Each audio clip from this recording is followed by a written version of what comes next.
सुमिच, सबसे ज्यादा छात्र, सबसे ज्यादा प्लेसमेंट और सबसे ज्यादा गोल्ड मेडल। नमस्कार, मेरा नाम ज्ञानेश्वर है और आपने देखना शुरू किया है लाइव सिटीज। मेरे साथ रोज की तरह दिल्ली से जुड़ रहे हैं देश के जाने माने सीनियर जर्नलिस्ट अजीत द्विवेदी जी। अजीत जी, आज जब हम चर्चा करेंगे तो पिछले 2 वर्षों से बिहार में एक शख्स अबूझ पहेली बना हुआ था। नाम रिशु रंजन सिन्हा उर्फ रिशु श्री। कितना बड़ा कितना छोटा कोई पता ही नहीं कर पा रहा। लोग कहते थे पहुंच इतनी बड़ी है कि ईडी भी उसे अपने गिरफ्त में नहीं ले पा रही है। लेकिन बिहार में सरकार बदली। देखिए, ईडी की कार्रवाई भी रिशु श्री के खिलाफ बिहार का सबसे बड़ा टेंडर मैनेजर। मॉडस ऑपरेंडी को समझेंगे तो होश उड़ जाएंगे। एक कबाड़ का कारोबार करने वाला व्यक्ति कैसे कुछ ही वर्षों में इतना बड़ा हो जाता है कि कई आईएएस, कई बड़े नौकरशाह गिरफ्त में होते हैं। तो रिशु श्री देखिए कल रात को गिरफ्तार हो गया। बिहार में निजाम बदला, सम्राट चौधरी मुख्यमंत्री हुए और उन्होंने कहा कि देखिए जीरो टॉलरेंस। तो जब जीरो टॉलरेंस की बात हो रही थी तो लोग यह सवाल पूछते थे, ड्राइंग रूम में चर्चा होती थी कि आखिर रिशु रंजन सिन्हा उर्फ रिशु श्री को बचा कौन रहा है। कार्रवाई बिहार की स्पेशल विजिलेंस यूनिट भी कर रही थी और एनफोर्समेंट डायरेक्टरेट, जिसका सबसे बड़ा खौफ इन दिनों में है। लेकिन ईडी से वह बचता रहा। ईडी अभी अनुसंधान ही कर रहा था तो स्पेशल विजिलेंस यूनिट ने कल रात फिर छापेमारी कर दी और पिछले 2 वर्षों में इतनी कहानियां, इतनी चर्चाएं हुई। रिशु श्री विदेश भाग गया, विदेश में फला देश में है, फिर चला आया, सब कुछ सेट हो गया। तो कल स्पेशल विजिलेंस यूनिट ने छापेमारी की और हम फिर से कह रहे हैं क्योंकि पहले की रेड में भी उसके यहाँ करोड़ों के हीरे जवाहरात मिले थे। कल फिर से 2 करोड़ रुपयों के हीरे जवाहरात मिले। तो रात सुबह होती इसके पहले ही स्पेशल विजिलेंस यूनिट ने रिशु श्री उर्फ रिशु रंजन सिन्हा को गिरफ्तार कर लिया। कम उम्र है लेकिन नौकरशाहों में कहा यह जाता है कि टेंडर कैसे तैयार होगा विभाग का, यह रिशु श्री तय करता था। और जब आज हम रिशु श्री की चर्चा करेंगे तो बिहार में तो टेंडर का स्टैंडर्ड बना दिया गया है, उसकी चर्चा भी हम लोग विस्तार से करेंगे। क्योंकि देखिए पीड़ा होती है, या तो सरकार वाले निकम्मे हैं, उन्हें हिसाब किताब का पता नहीं है कि टेंडर निकलता है, फिर 20% लो, 25% लो बिलो, उस पर टेंडर दिए जाते हैं। बात समझ में नहीं आती है। 20%, 25% बिलो पर यदि टेंडर हो रहा है तो जो ठेकेदार काम कर रहा है वह भी 20% बचा रहा होगा और उस बिलो में भी सरकारी कट तो होगा ही होगा। तो 50% और 55% तो ऐसे ही चला गया। तो क्या बिहार में, देखिए चिंता तो देश की है, देश में भी यही हो रहा है। क्या 45%, 50% ही काम होता है? इसलिए बिहार में काम, सरकारी काम की गुणवत्ता पर सवाल उठते रहे। पुल कैसे गिर जाते हैं यह भी देखने की बात है। लेकिन सम्राट चौधरी की सरकार ने स्पेशल विजिलेंस यूनिट, चूंकि बिहार सरकार की है, उसने रिशु श्री को गिरफ्तार करके संदेशा दे दिया है कि बचेंगे कोई नहीं। और यदि रिशु श्री से कड़ाई से पूछताछ हुई तो कई आईएएस, देखिए यदि हम सोशल मीडिया को तलाशें, चर्चाओं को देखें और जो डिजिटल एविडेंस की बात कही जाती है जो विभिन्न प्लेटफॉर्म पर है, उसमें कई आईएएस के नाम लिए जाते हैं जो रिशु श्री के पैसे से विदेश घूमने जाते थे, उन्हें महंगे गिफ्ट्स मिलते थे, उनके घर बागवानी की जाती थी और रिशु श्री को कोई ना कोई बचाने वाला तो था ही कि वह विदेश भागा, गए थे कि नहीं गए थे, कैसे आए, कैसे बचे रहे। तो रिशु श्री की गिरफ्तारी, जो बिहार में भ्रष्टाचार पर बार की बात कही जा रही है, आईएएस में भी एक संदेश आ जाएगा कि देखो अब जब रिशु श्री, क्योंकि यदि उसने जुबान खोल दी तो कई लोग नंगे हो जाएंगे और नंगे होने वालों में अधिकारी भी होंगे, प्राधिकारी भी होंगे, नेता भी होंगे, ठेकेदार भी होंगे, सभी होंगे। क्योंकि नगर विकास विभाग में वह इतना बड़ा बन गया था कि पूछिए मत। तो यह गिरफ्तारी और यह कार्रवाई बिहार के लिए कितना आवश्यक था अजीत जी, और इसका क्या संदेशा जाएगा? ये ज्ञानेश्वर जी, इसमें इसका बड़ा डायमेंशन है और हमको जी। लोगों को थोड़ा बड़े डायमेंशन के साथ इस बात को समझना चाहिए है। अभी के इससे पहले जो ईडी की कार्रवाई होती थी या जो स्पेशल विजिलेंस यूनिट है उसकी कार्रवाई होती थी या जो दूसरे डिपार्टमेंट से करप्शन को रोकने वाले राज्यों में, वो मुख्य रूप से कार्रवाई होती थी किसी अधिकारी के खिलाफ, किसी नेता के खिलाफ। अधिकारी और नेता पकड़े जाते थे, उसमें कोई पकड़ा जाता था, काम करने कराने वाला व्यक्ति उसमें पकड़ा जाता था। वो प्राइम मूवर नहीं होता था चीजों का। वो ऐसा कोई हम कार्रवाई हमको ध्यान नहीं आ रही है जिसमें किसी प्राइवेट पर्सन को पकड़ा गया हो ये मान के कि वो प्राइम मूवर है करप्शन का। और बिहार में नेता भी नहीं पकड़े जाते थे। बिहार में नेता कहाँ गिरफ्तार होते हैं? नहीं हो रहे थे नेता, लेकिन छापे ईडी के जो भी देश भर में पड़ रहे थे। बिहार में क्या था कि चूंकि सरकार डबल इंजन की थी, अभी एनडीए की सरकार थी, तो नहीं हो पा रहा था। लेकिन मोटे तौर पर प्राइवेट पर्सन के पकड़े जाने का मामला डायरेक्टली, मतलब प्राइम एक्यूज के तौर पर किसी प्राइवेट का पकड़ा जाना, ये एक अपने आप में अनहोनी बात है। या प्राइवेट पर्सन को पकड़ रहे हैं तो प्राइवेट पर्सन थोड़े वो अपने हाथ से थोड़े टेंडर देता होगा। बिल्कुल। रिसु सीरी टेंडर बनाता होगा, रिसु सीरी के दस्तखत नहीं होते होंगे कहीं भी जी। उसके तो कहीं दस्तखत नहीं होंगे, फिर आप ऐसे व्यक्ति को पकड़ रहे हैं। भाई जिसके दस्तखत से उसने ठेके अलॉट कराए हैं उसको पकड़िएगा ना, ये तो सेकेंडरी आदमी होगा ना, ये तो फैसिलिटेटर है ना। आप फैसिलिटेटर को पकड़ रहे हैं, फैसिलिटेटर का कोई मतलब नहीं है। आप जो लोग प्राइमरली जो लोग इसमें इन्वॉल्व होते हैं, आमतौर पर जो हम बात करते हैं, तो ये एक अनहोनी सी बात हमको लगी अचानक से कि ऐसी बात आई कि किसी प्राइवेट पर्सन को जो फैसिलिटेटर है, बिचौलिया है, उसको पकड़ रहे हैं आप। तो बिल्कुल इसका मतलब ये डायरेक्शन जब इसके खुलेंगे तो कौन सा नेता है, कौन सा अधिकारी है, कौन सा ठेकेदार है। भाई किसी जो विभाग का मंत्री होगा, जो उस विभाग का सचिव और टेंडर बनाने वाले अधिकारी कर्मचारी होंगे और जिसको टेंडर मिला होगा, ये लोग पकड़े जाएंगे ना। इस व्यक्ति का क्या मतलब है? प्राइवेट व्यक्ति के घर से अगर आप 5 करोड़ नहीं 25 करोड़ का भी सामान पकड़ लीजिएगा तो उसके ऊपर आप क्या आरोप लगाइएगा? उसके ऊपर तो आप मतलब आयकर विभाग की धारा लगाइएगा। ये पीएमएलए की जो धारा आप लगा रहे हैं, ये एक हद तक जो है ये तो उन लोगों के लिए होती है मेनली, जो प्राइवेट पर्सन तो दिखा देगा ना कहीं से कि हमको यहाँ से आया पैसा, हमने यहाँ से आके लेकर के खरीदा। प्राइवेट पर्सन है, आप उसके ऊपर जो प्रिवेंशन ऑफ करप्शन एक्ट तो नहीं चला सकते हैं ना, उस पर भ्रष्टाचार की क्या धारा आप चलाइएगा? तो इसके लिए जरूरी है उसको भी फंसाना है। रिसु श्री को अगर किसी मामले में सजा करानी है तो आपको पूरा पकड़ना होगा, पूरा नेटवर्क पकड़ना होगा कि रिसु श्री ने किसके जरिए किसको टेंडर दिलवाया। ये नहीं हो सकता है कि जिसने दिया वो बच जाए, जिसने लिया वो बच जाए और बीच में जिसने दिलवाया वो फंस जाए। ऐसा नहीं होता है। ये तो प्राइवेटली बात होती है ना, शादी विवाह में होती है। बिचौलिया गाली सुनता है, लड़की वाले और लड़के वाले दोनों अल्टीमेटली मिल जाते हैं और बिचौलिया गाली सुनता है। इसमें ये नहीं हो सकता है कि बिचौलिया को गाली दे, बिचौलिया को पकड़ ले और जिसने किया और जिसने लिया, जिसने दिया वो बच जाए। तो ये करना होगा, इस दिशा में जाना होगा। पहली बात तो ये है ज्ञानेश्वर जी। दूसरी बात है कि ये अल्टीमेटली तो एनडीए सरकार का ही घोटाला है जी, निश्चित तौर पर। बिल्कुल बिल्कुल बिल्कुल। और देखिए आरोप इतने बड़े हैं अजीत जी, आरोप इतने बड़े हैं कि रिसु श्री इतना ताकतवर हो गया था कई विभागों में कि टेंडर जब निकालने का वक्त आता था तो टेंडर कैसे निकाला जाएगा, टेंडर कैसे डिजाइन होगा, उसका आकलन क्या होगा और उसे किस रूप में ऐसे तैयार किया जाए कि जिसे चाहे उसे ही मिले, किसी दूसरे को न मिले। यह पूरा मॉडस ऑपरेंडी। और जाहिर तौर पर जो आप कह रहे हैं, इसमें प्राधिकारी चाहे विभाग के अधीनस्थ, मतलब छोटे प्राधिकारी हो या बड़े प्राधिकारी हो, छोटे प्राधिकारियों की भूमिका कम ही हो जाती है, लेकिन बड़े प्राधिकारियों की। और साफ तौर पर आरोप लग रहे थे कि रिसु श्री के संबंध इनसे और उनसे, और बिहार के कई चर्चित नौकरशाहों से रिसु श्री के संबंध बताए जाते रहे। अजीत जी हाँ, तो भाई उन लोगों को पकड़ना होगा ना। वही कहा कि रिसु श्री ने तो टेंडर किया नहीं होगा।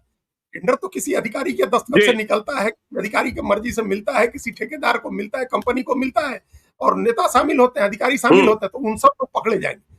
और ये हम लोग जो पिछले 1-2 साल से जो एप्रीहेंशन जाहिर कर रहे थे, 2 साल से, अब तो वो सामने आ गया। हम लोग कह रहे थे कि नीतीश कुमार कुछ नहीं देख रहे हैं, कोई सरकार नहीं देख रहा है, प्रॉक्सी सरकार चल रही है, नीतीश कुमार के बदले में दूसरा आदमी सरकार चला रहा है। तो ये तो साबित हो रहा है कि भाई नीतीश कुमार के जानते बूझते तो नहीं हो रहा होगा ना, नीतीश कुमार की जानकारी में तो घोटाले नहीं हो रहे होंगे, इस तरह का भ्रष्टाचार तो नहीं हो रहा होगा। तो नीतीश कुमार को जानकारी नहीं थी और प्रॉक्सी सरकार चल रही थी। और प्रॉक्सी सरकार जो लोग चला रहे थे उनकी बड़ी जवाबदेही है, क्योंकि ये घोटाला जितने इसमें राज खुलेंगे उससे एनडीए कटघरे में आएगी। प्रधानमंत्री का नारा रहा है कि न खाऊंगा न खाने दूंगा। फिर आपकी सरकार चल रही थी 2024 के जनवरी से, और अभी आज हम लोग मई में बात कर रहे हैं, मई खत्म हो रहा है। तो जिस 2-2.5 साल की बात हो रही है, जिस 2-2.5 साल के पीरियड की बात हो रही है, ये 2-2.5 साल तो एनडीए की सरकार के ही रहे हैं। बिल्कुल। और उसके पहले के भी अगर मान ले कि जो जब लालू यादव के साथ थे नीतीश कुमार, तब भी अगर ऋषु श्री कुछ करता था, तब भी नीतीश कुमार पर जवाबदेही आएगी, क्योंकि मुख्यमंत्री तो नीतीश कुमार ही थे। तो जवाबदेही तो उनकी सरकार पर आएगी, जेडीयू के ऊपर। तो ये इसका पॉलिटिकल एंगल जो है, पहलू, राजनीतिक पहलू जो है, उसको भी देखना चाहिए है, क्योंकि इस नजरिए से देखा जाएगा। अपोजिशन को एक मौका मिलेगा, अगर इसमें जितने राज खुलेंगे उससे अपोजिशन को एक मौका मिलेगा एनडीए को कटघरे में खड़ा करने का। और ये हम लोग जो कह रहे थे कि प्रॉक्सी सरकार चल रही थी, तो ये भी अच्छी बात हुई कि टाइम रहते, फिर भी समय रहते सरकार बदल दी गई, नीतीश कुमार को आराम दिया गया और सम्राट चौधरी आए, जिन्होंने इस लूप होल को पकड़ा, इसको बंद किया। पकड़ा तो पहले जा चुका था लूप होल, लोग समझ रहे थे कि लीकेज है, गड़बड़ी हो रही है, उसको उन्होंने बंद किया।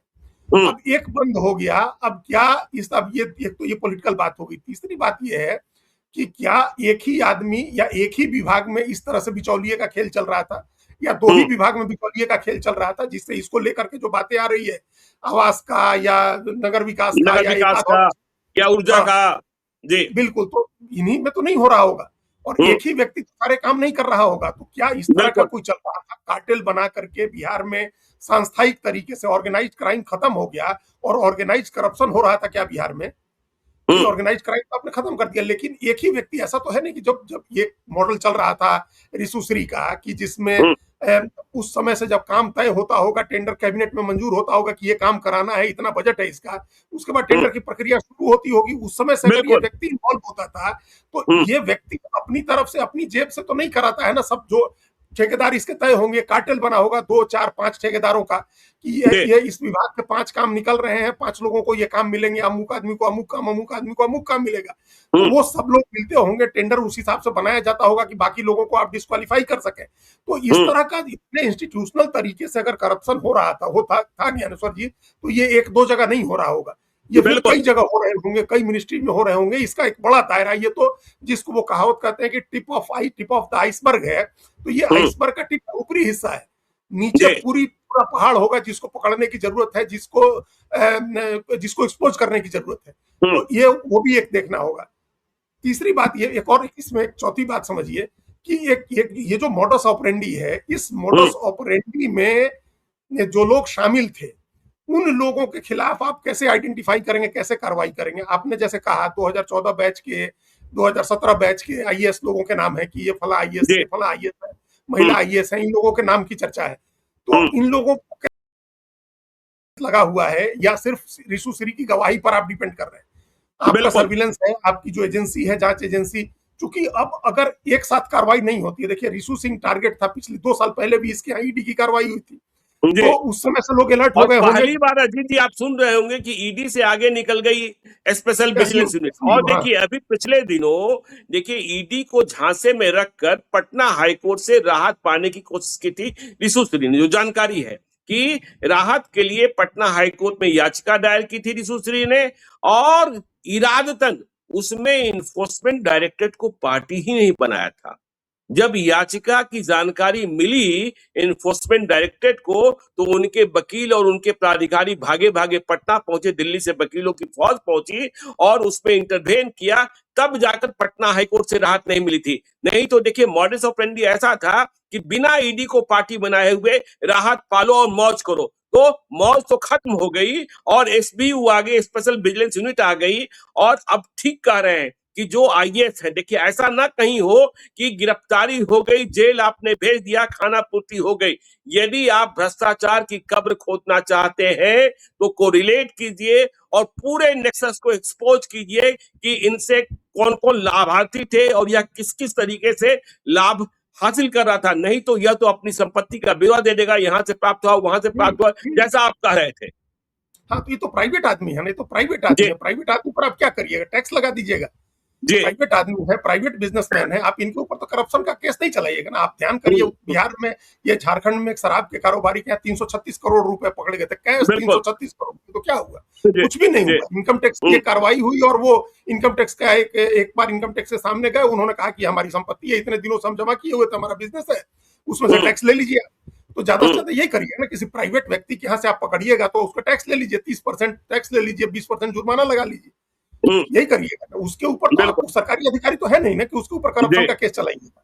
तो हम्म, सरकारी अधिकारियों को पकड़ना होगा, जो लोग इससे जिनसे ये लाभ लेता रहा और जो लोग इसमें शामिल हैं, क्योंकि हम्म, फिर उन लोगों का लंबा करियर है। अगर 14 और 17 बैच के आईएएस की बात हो रही है, तो अभी उनका 20-20 साल का करियर उन लोगों का बचा हुआ है, 20-20 साल से हम्म। ज्यादा का करियर बचा हुआ है। बिल्कुल, तो विदेश अभी अगर घुमाने का दस्तावेज है, विदेश घुमाने का प्रमाण मिला है छापेमारी में कि आईएएस इनके पैसे से विदेश घूमने जाते थे, महंगे गिफ्ट लेते थे, उनके यहाँ यह बागबानी कराता था। तो इसी बहाने बिहार में जो टेंडर स्कैम है, जो हम कह रहे थे इतना प्रतिशत बिलो, इतना प्रतिशत बिलो, और फिर खेला, इस पूरे खेल को एक्सपोज कर दीजिए ना, तब जीरो टॉलरेंस की बात हो जाएगी।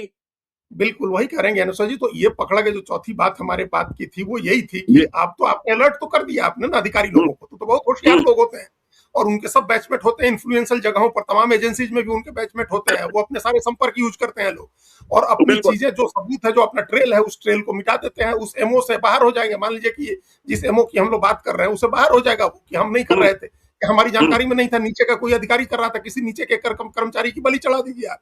तो जी ये नहीं होना चाहिए। बड़े लोग हम्म, शामिल हैं तो बड़े लोगों की जवाबदेही होनी चाहिए है, और वो हम्म, बड़ा अधिकारी है और उसके ऊपर मंत्री होगा, बिना उसकी सहमति के तो होता नहीं है। मंत्री हो, बिल्कुल जो भी उस व्यक्ति शामिल हो उसको पकड़ के एक्सपोज करिए। आपने जो हम्म, वो बात कही कोर्ट वाली, ज्ञानेश्वर जी, हम तो हैरान थे कि व्यक्ति ऋषु श्री सीधे सुप्रीम कोर्ट पहुंचा था पहले, और हम्म, सुप्रीम कोर्ट ने कहा कि भाई आप संबंधित कोर्ट में जाइए, आप डायरेक्ट सुप्रीम कोर्ट में मत आइए इस मामले में। बिल्कुल इसने पीएमएलए की संवैधानिक, पीएमएलए की वैधता को चुनौती दी थी अपनी याचिका में। तो ये बिल्कुल जब मामला हाईकोर्ट पहुंचा, तो जहां तक हमको ध्यान आ रहा है, मुकुल रोहतगी जैसा बड़ा वकील खड़ा हुआ था याचिकाकर्ता की तरफ, तो मतलब ऋषु श्री की तरफ से। तो सोचिए ये इस मुकुल तरह, रोहतगी की बहस की कीमत कितनी है, मुकुल रोहतगी वही की वही बहस की कीमत कितनी है जी, कितने पैसे वही होंगे इनके पास। तो याचिकाकर्ता की तरफ से जो है, जहां ये हो रहा था, इस वैधता की चुनौती देने वाला मामला हाईकोर्ट में आता, आप शायद जिक्र कर रहे थे उसी में, वही जी मामला है ये। तो बिल्कुल ये व्यक्ति, इसने पहले मतलब काफी इन्फ्लुएंशियल है ना, प्रभावी है, प्रभावशाली है, पैसे हैं, ये तमाम चीजें हैं। तो वो हम्म, बैकिंग, पीछे से बैकिंग भी होगी। जिन लोगों को बचना है, जिन लोगों की नौकरी लाइन पर आई हुई है, वो सब लोग विचार रहे होंगे कि हम्म, किसी तरह से मामला रफा दफा हो। तो वो अगर हम्म, नहीं हुआ है, तो किसी न किसी योजना के मतलब प्लान करके ही सम्राट चौधरी ने अगर खुली छूट दी एसवीयू को कि आप पकड़िए, हम्म, चाहे कोई भी हो, चाहे भले बिल्कुल हमारे एनडीए की ही सरकार के पोल खुलती हो पिछली बार, लेकिन हमको बीमारी ने अगर पकड़ लिया है शरीर को, तो हमको वो अंग काटना पड़ेगा, तो काटना पड़ेगा, हम उसके लिए तैयार हैं। मतलब बीमारी से मुक्ति पाने के लिए, अगर ये करप्शन का कैंसर हमको खत्म आपको करना है, याद होगा ना तो जी हम जी, तैयार हैं भवन उसके लिए। निर्माण विभाग के अभियंता तारनी दास के यहाँ रेड पड़ी थी, तो वो बिल्कुल रुपए जला रहे थे, वो रुपए जला रहे थे, तभी भी मामला ठंडा पड़ गया था, और फिर आगे कोई कार्रवाई नहीं हुई थी, वह छापेमारी वहीं तक बंद हो गई थी। और अब सबसे बड़ा मछली ऋषु श्री पकड़ा गया है, तो पूरा का पूरा एक्सपोज होना चाहिए। हाँ, 8 करोड़ रुपए तारिणी दास के यहाँ पकड़े जाने की खबर जी आई। अब आप हम्म, सोचिए, बिहार जैसे गरीब राज्य में एक एक अधिकारी, एक एक कर्मचारी, एक एक इंजीनियर, इतना इतना 61 संपत्तियों के दस्तावेज ऋषु श्री के यहाँ से मिले हैं, 2-2 करोड़ हम्म, के जेवरात मिले, वो सब चीजें तो अपनी जगह है। तो ये हम्म, इसका मतलब एक बड़ा नेटवर्क है, बड़ा नेक्सस है, और हम जैसा पहले कहे कि उसमें लाभार्थी असली तो ठेकेदार और अधिकारी कर्मचारी होंगे, अधिकारी और नेता भी होंगे ना, उनको पकड़ना बिल्कुल चाहिए।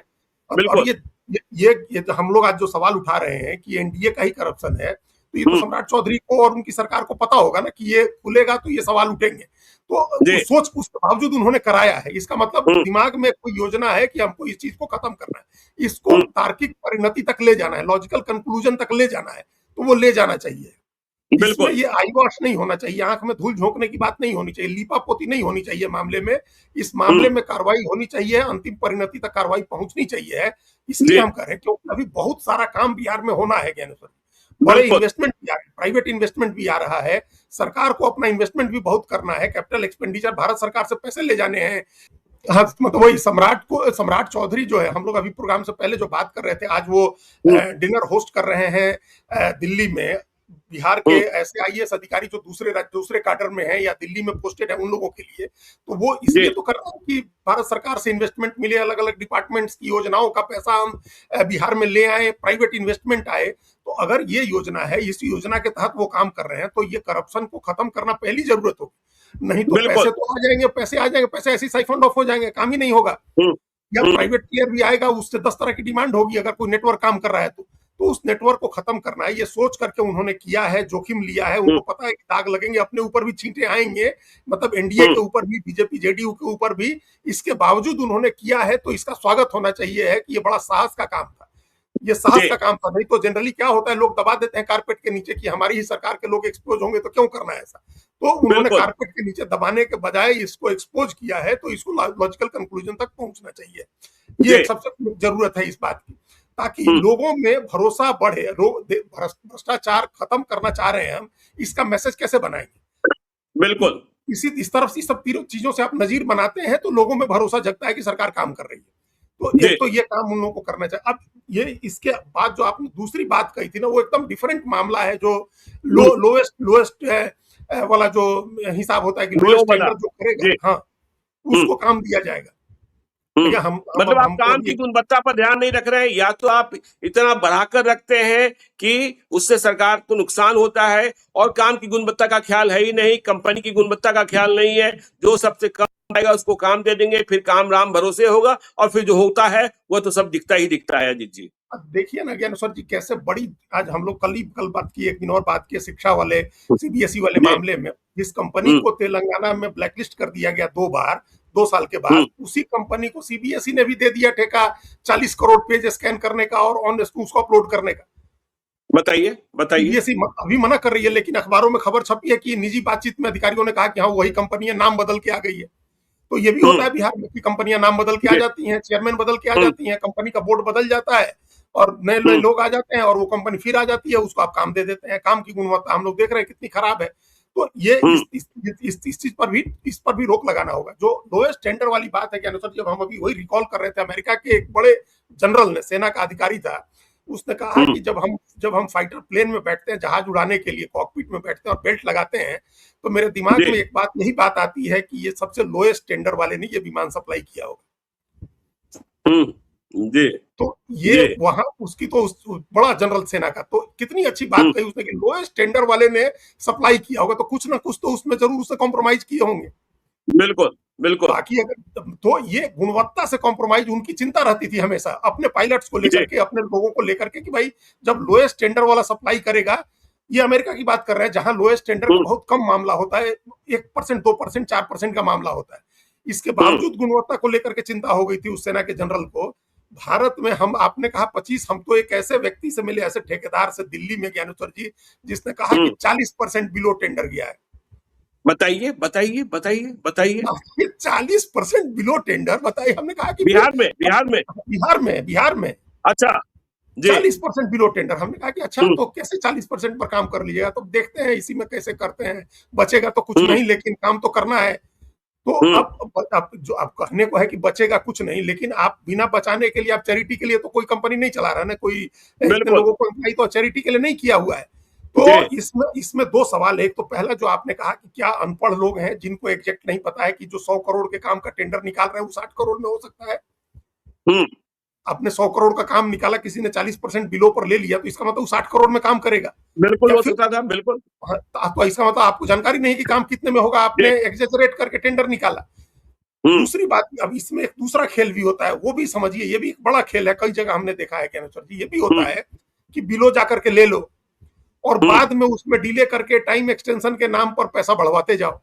ये भी होता है बाद में। तो ये बड़ा खेल होता है, बिहार में होता है, बहुत होता है जी कि कम में ले लीजिए और बाद में अपना सेटिंग करके टाइम एक्सटेंशन ले करके और उसी टेंडर को 100 का 60 में लीजिए और 120 में करके दीजिए। तो ये खेल भी होता है। तो ये सब क्यों खेल होने देना है? और ये कई जगह हमने देखा है, और ये इतना बड़ा अन्याय होता है ज्ञानेश्वर जी। जो टेंडर की शर्तें हैं वो कतई नहीं बदली जानी चाहिए, क्योंकि ये अन्याय से इससे अन्याय होता है दूसरे लोगों के साथ। टेंडर की शर्तें बदलने का कैसे बड़ा एग्जाम्पल हम लोग देखे। कोल ब्लॉक मिला एक, हमने कल ही देखिए, एक छोटा सा टेंडर है, हमने बिहार यूनिवर्सिटी, जो नोडल यूनिवर्सिटी बनाया गया है बिहार में बीएड की परीक्षा लेने के लिए, आज कॉरिगेंडम जारी करता है, अगले दिन कॉरिगेंडम को रद्द कर देता है, अगले दिन कुछ और करता है। तो आपने कहा ना, शर्त तो बदले जाते हैं। आज इसके लिए मतलब आप इस कंपनी के लिए शर्त तैयार कर रहे हैं, उससे बात नहीं बनी तो फिर दूसरी कंपनी के लिए शर्त तैयार कर रहे हैं, बदल देते हैं, और फिर यही क्वालिफिकेशन और डिस्क्वालिफिकेशन का फैसला हो जाता है। वही हो जाता है, यही करता है। पहले आपने एक शर्त लगाई और उस शर्त के आधार पर 4-5 लोगों को डिस्क्वालीफाई कर दिया जी। और किसी एक को दे दिया अपने चहेते को, और जब दे दिया तब उसके बाद उसकी शर्तों में बदलाव करके वो पहले वाली शर्त ले आए जो पहले रखते तो 4 लोग और क्वालिफाई करते उसमें। तो ये बिल्कुल तो अन्याय है बिल्कुल। ना, ये तो अन्याय कर रहे हैं आप। तो इस तरह जी। के काम बहुत हो रहे हैं, इस तरह के जो काम है उनको रोकने की जरूरत है। और एक खबर आई थी कुछ दिन पहले कि अनुसर जी, प्रधानमंत्री ने इंफ्रास्ट्रक्चर के डिपार्टमेंट से के साथ मीटिंग की थी और इस बात पर चिंता जताई थी कि 20% बिलो टेंडर कैसे हो रहे हैं। नितिन गडकरी ने कई बार नितिन सार्वजनिक गडकरी मंचों ने से कहा, चिंता बिल्कुल जाहिर नितिन की है। गडकरी ने कहा। हाँ, तो ये जी। हाईएस्ट लेवल पर इस बात की चिंता है कि भाई ये कैसे लोएस्ट में इतना लोएस्ट जाकर के लोग काम ले रहे हैं और कैसे काम कर रहे हैं, उस काम की गुणवत्ता क्या है, फिर उसमें डिले होता है। अभी भारत सरकार के लगभग 50% प्रोजेक्ट्स के अनुसार जी डिले चल रहे हैं। 1800 के करीब 1840 50 45 प्रोजेक्ट्स हैं, जिसमें 850 पौने 900 प्रोजेक्ट डिले चल रहे हैं। और उस प्रोजेक्ट डिले होने का कॉस्ट 4,52,000 करोड़ रुपया है। अब 4.5 सोचिए लाख करोड़ का डिले चल रहा है प्रोजेक्ट का भारत सरकार में। तो ये बिहार में भी होता है, हर स्टेट जी। में होता है कि आप प्रोजेक्ट की डिले। अच्छा, प्रोजेक्ट डिले क्यों होता है? कुछ तो जेन्युइन कारण होता है। मान लीजिए जमीन का अधिग्रहण नहीं हुआ, बारिश हो गई, मजदूर नहीं मिल रहे हैं, जैसे कोरोना के समय हुआ। जैसे दिल्ली उल्ली में हम देखते हैं कि पोल्यूशन हो गया तो ग्रैब का तीसरा वो लग गया तो कंस्ट्रक्शन नहीं हो रहा। तो ये सब जेन्युइन कारण है। जी। लेकिन जो कई बार कारण क्रिएट किए जाते हैं, मैन्युफैक्चर किए जाते हैं, कारण आप क्रिएट कर दीजिए और डिले कर दीजिए काम में, उसके बाद आप चले जाइए टाइम एक्सटेंशन के लिए, और जब टाइम एक्सटेंशन होगा तो उसका बजट बढ़ जाएगा। तो ये काम भी होता है। और अगर ये खेल नहीं है तब भी इसका मतलब, अगर कम में कोई कर भी दे रहा है लेकर के, तो इसका मतलब कि आपकी मिली भगत है कि आपने ज्यादा का टेंडर तय कराया और कम में दिया। इसमें भी कोई खेल कर रहे हैं आप। दूसरे राज्यों में हमने देखा है ज्ञानेश्वर जी, 40% एबव पर टेंडर जाता है। महाराष्ट्र में, 40% तमिलनाडु में, एवं पर। हाँ 40% जी। एबव पर टेंडर जाता है। और बिहार में 40% बिलो टेंडर जाता है। और तभी बताइए। मारामारी रहती है, तभी मारामारी रहती है। तो इसका जी। नुकसान क्या होता है कि काम की गुणवत्ता खराब होती है और काम में डिले होता है। ये दोनों चीजें होती हैं। जी। तो इसका मतलब ये है कि अभी इस पर जो कार्रवाई हुई ऋषि श्री पर, तो इसका मतलब कि सम्राट चौधरी को और उनके साथ जो इंफ्रास्ट्रक्चर की मिनिस्ट्री में जो लोग काम कर रहे हैं, उनको इस बात का आइडिया है, परफेक्ट आइडिया है कि कैसे खेल होता है, क्या क्या खेल होते हैं, क्या क्या गड़बड़ियां होती हैं। उन तमाम गड़बड़ियों की आप एक लिस्ट बनाइए और ये इंश्योर करिए कि ये गड़बड़ियां आगे से किसी भी विभाग के टेंडर में नहीं हो। बिल्कुल। इस बात का ध्यान रखना चाहिए। और दूसरा, कार्टेल बना करके जो काम हो रहा है ना, वो कार्टेल वाला काम नहीं होना चाहिए, क्योंकि उसमें ज्ञानेश्वर जी काम ठीक से नहीं होता है कार्टेल के हिसाब से। अजीत जी, कार्टेल की बात करते हैं और बुकर की बात करते हैं। देखिए, अभी एक लोक स्वास्थ्य अभियंत्रण विभाग में साहब आए हैं और बिहार में सब लोग जान रहा है। जैसे ही हुए साहब आए हैं, एनडीए के किसी नेताजी ने नहीं, कांग्रेस के एक नेताजी ने, तेजस्वी यादव के एमवाई समीकरण वाले, जिन्हें स्कॉट भी मिल जाता है, उन्होंने दुकान खोल रखी है। अब पता नहीं उस साहब की कौन सी कुंडली उनके पास है कि वह सबको कहते फिर रहे हैं कि जो हम कहेंगे वही करेंगे और नहीं करेंगे तो फिर क्या होगा। तो जब ऐसी दुकानें खुली रहेंगी, ऋषि तो पकड़े गए, सबसे बड़े मोहरे हैं। ऐसे कई विभाग हैं और उनके दलाल और उनके, देखिए, उनके आईएएस के, उनके मंत्रियों के दलाल साफ तौर पर चिन्हित है कि ये उनके लिए काम करते हैं। उस रास्ते जाएंगे आप तो काम हो जाएंगे और नहीं जाएंगे तो काम नहीं होंगे। तो ये बात, इसका मतलब हम वही कह रहे थे कि इनको आइडेंटिफाइड होंगे ये लोग, जब सब आदमी जान रहा है तो मुख्यमंत्री को भी पता होगा, जो दूसरे उनके मुख्यमंत्री की टीम में जो लोग काम करते हैं उनको भी पता होगा, ये जो स्पेशल विजिलेंस यूनिट के लोग हैं इनको भी पता होगा, इन सब लोगों को पता है। तो इसके बारे में कॉम्प्रिहेंसिव योजना बनाइए। एक के ऊपर आपने कार्रवाई की तो इसका ये मतलब नहीं है कि बाकी लोग इससे चुप हो जाएंगे या उनको लग जाएगा कि बहुत सरकार सख्त हो गई है तो वो लोग इस तरह के काम नहीं करेंगे। आप एक व्यापक कार्रवाई करिए, ऐसे तमाम लोगों के खिलाफ कार्रवाई करिए। और एक पूरा जो ठेकेदारी वाला कल्चर है, ठेका देने का जो कल्चर है ना, उस पूरे कल्चर को बदलना होगा। उस कल्चर को बदलना होगा कि उस मामले में घोटाला नहीं होगा। ये सब जो हम लोग बात करते हैं, काम आप करिए, क्वालिटी का काम होना चाहिए। ऐसे ठेकेदार भी आइडेंटिफाइड होंगे जो क्वालिटी का काम करते हैं, उनको बुलाइए, उनसे बात करिए आकर के कि भाई आपको क्या परेशानी है। ऐसे बहुत सारे ठेकेदार होंगे, कहाँ का आदमी आकर के बिहार में ठेके ले लेता है ज्ञानेश्वर।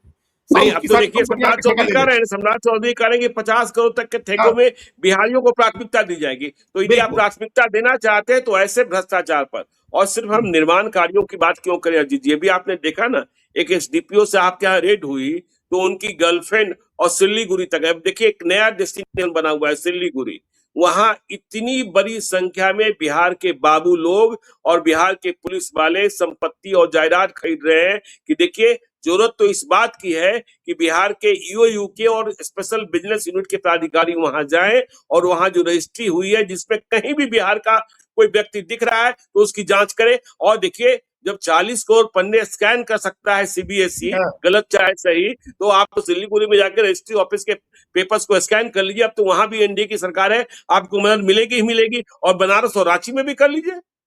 बिल्कुल ये करना चाहिए है ज्ञानेश्वर जी। एक बड़ा बनारस में करिए, रांची में करिए, सिलीगुड़ी करिए, दिल्ली, नोएडा, गाजियाबाद जो एनसीआर नोएडा गाजियाबाद कीजिए। भाई आखिर हो रहा है ना, दुनिया भर के एक जो एजेंसी बनी है, कई पत्रकारों की, विजिलेंट जर्नलिज्म की, जर्नलिस्ट की बनी एजेंसी, उन लोगों ने, वो लोग जगह ना, उन लोगों ने केमन आइलैंड में, पनामा में, स्विट्जरलैंड में, हांगकांग में, जहां भी टैक्स हेवन कंट्रीज हैं, जहां या लोग पैसे अपना ब्लैक मनी जमा करते हैं, वहां तो जाकर के लोग कागज देखते हैं ना, निकलवाते हैं लोग अपना। तो सरकार के पास तो सारी चीजें अपनी है और हर जगह अपनी सरकार है इन लोगों की। हर जगह बीजेपी की सरकार है, असम में भी, उत्तर प्रदेश में भी, एक झारखंड छोड़ दीजिए तो आप करिए, इसकी जांच करनी चाहिए। वही एक कॉम्प्रिहेंसिव कार्रवाई होनी चाहिए। तमाम लोग जो इसमें इन्वॉल्व हैं उनको पकड़ करके वहां से निकालना होगा और कल्चर बदलना होगा। हम ये कह रहे थे कि आप बुलाइए अच्छे ठेकेदारों को, जो बिहार में, झारखंड में, दिल्ली में, उत्तर प्रदेश में आपके यहाँ के लोग अच्छा काम करते हैं, क्वालिटी वर्क करते हैं, उनको बुलाइए अपने यहाँ। हम 2 करोड़ 5 करोड़ के ठेके तो आप बिल्कुल नए लोगों को दीजिए, बिहार के लोगों को दीजिए, नया इंटरप्राइजिंग स्किल जिसमें हो उसको आगे बढ़ाइए। बाकियों के लिए भी आप अच्छे ठेकेदारों को, जिनके काम की गुणवत्ता है, उनको बुलाइए और पूछिए कि भी क्या समस्या है आपके सामने। विश्वास में लेकर के बात करिए, वो बताएगा क्या समस्या है। वो तो रोज जूझता होगा ना कि किस तरह की समस्या, कार्टेल किस तरह से काम करता है, उसको कैसे डिस्क्वालीफाई किया जाता है, कैसे बुला करके उसको रोक दिया जाता है। ये सब चीजें समझनी चाहिए और समझ के कॉम्प्रिहेंसिव कार्रवाई करनी चाहिए। ये एक अच्छी कार्रवाई है, इसका स्वागत करें हम लोग, लेकिन ये यहीं नहीं रुकना चाहिए है। इसमें शामिल अधिकारी, ठेकेदार, नेता, सबको पकड़ा जाए और इस पूरे कल्चर को बदला जाए। चलिए, तो पूरे कल्चर को बदला जाए, रिशु श्री से बुलवाया जाए कि उसके गिरोह में कौन कौन थे, और जो गिरोह में थे यदि 2-4 नप गए तो एक बहुत स्ट्रॉन्ग मैसेज जाएगा। नहीं तो रिशु श्री के कंधे पर बंदूक रखकर सब, देखिए, रिशु श्री भले जेल काट लेगा, साबित कुछ नहीं कर पाएंगे और सारे बाबू बच जाएंगे। तो ऐसा नहीं होना चाहिए। यदि हथौड़ा चला है तो हथौड़े की चोट दूर तक सुनाई पड़नी चाहिए। तो हम चर्चा करते रहेंगे बिहार की। आप देखते रहिए लाइव सिटीज को। यदि अब तक आपने हमारे यूट्यूब चैनल लाइव सिटीज को सब्सक्राइब नहीं किया है तो जरूर कर लीजिएगा और इस वीडियो को फेसबुक पेज के माध्यम से पेज को लाइक कीजिएगा। हैंडल एक्स पर भी हमें फॉलो कीजिए। धन्यवाद।